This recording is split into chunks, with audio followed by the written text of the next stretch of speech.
So Pascal mused on this business and came up with what is called now, in the history of theoretical thought, Pascal's wager. And the wager goes something like this: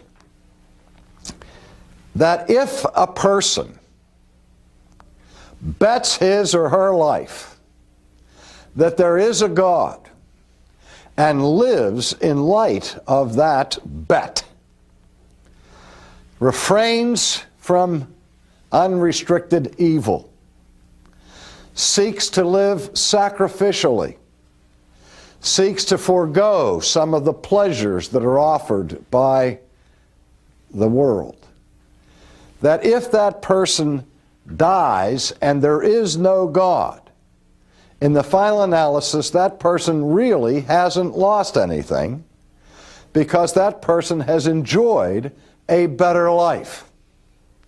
Whereas the person who bets that there is no God and lives their life accordingly by a wanton lack of moral restraint, indulging their own pleasures, following after their own lusts, living as a self-centered individual, and then that person dies and finds out that there really is a God, that person's in big trouble. That person is now facing the consequences of the eternal judgment of God. And so, in a sense, what Pascal is saying to the agnostic or to the skeptic, that if you don't know if God exists, if you're not sure that He really is there and He really is the one who will judge you at the end of your days, in the midst of your uncertainty, the best bet that you can make, the sensible bet that you can make, is to protect your downside, minimize your risks, and maximize the upside. And the practical, intelligent thing to do would be to bet that God is there and is true. Again, if your bet is wrong and you lose, you haven't lost anything.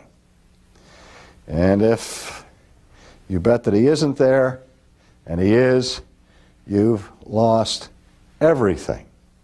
Now, a lot of attention has been given to this particular wager, and people have sought to poke holes in it. The first thing I want to say in defense of Pascal is, as I said earlier, the Pensées, the book that was published after his death of his reflections, were just that. They were isolated reflections, not a fully developed systematic study of this sort of thing. And he's thinking on his feet, as it were, and thinks about this and said, well, what if I'm wrong, or what if I'm right? And he does that. And some people are saying, well, wait a minute. Is this a sound argument for the existence of God? Well, if you look at it as an argument for the existence of God in the theoretical sense, I think the answer can only be no, it's not a sound argument for the existence of God. It's more existentially oriented in that regard, even though Pascal lived before the advent of existentialism.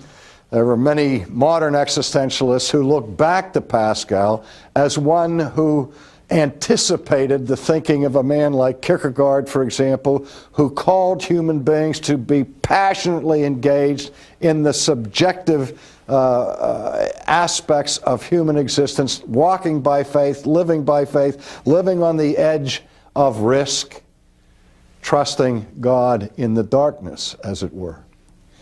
And Pascal, being the same kind of man of passion as Kierkegaard would be at a later time, obviously, is thinking in these categories.